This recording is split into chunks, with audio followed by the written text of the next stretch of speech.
policy is going to be to figure out ways to protect these children. We cannot have any more school shootings.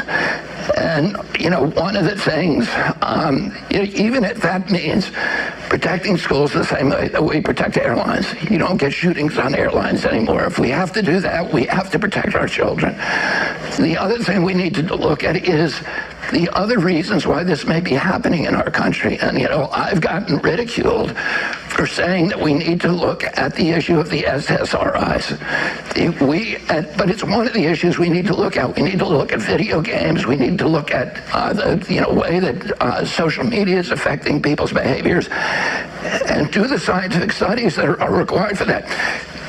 There has never been a time in human history when strangers would walk into a room of children and begin shooting people. What happened? We had guns when I was a kid. I went to school where we had a gun club in the school, and kids would come with their rifles to school. And nobody even imagined that somebody would go in that school and start shooting children. There's other countries that have almost as many guns as we do, like Switzerland, that don't have school shootings. So what is going on here? The last school shooting in Switzerland was 21 years ago. We have school shootings every 21 hours. One of the things we need to look at are SSRIs. There is one study that shows that at least 23% of school shootings have that the shooter was at the time or prior or before was on SSRIs.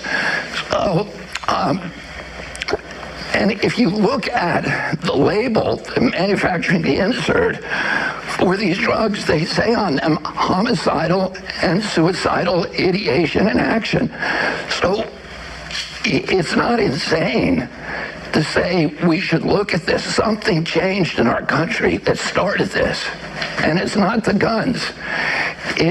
Because we've always had the guns.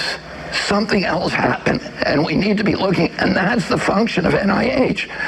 This is the biggest health threat in our country, these shootings. NIH is supposed to be doing science that actually looks at the cause. The problem is it doesn't want to do anything that will offend the pharmaceutical industry. So they will not even do a genuine study, and it's hard for the public or the press to figure it out because of the HIPAA laws. You can't get that information on these shooters.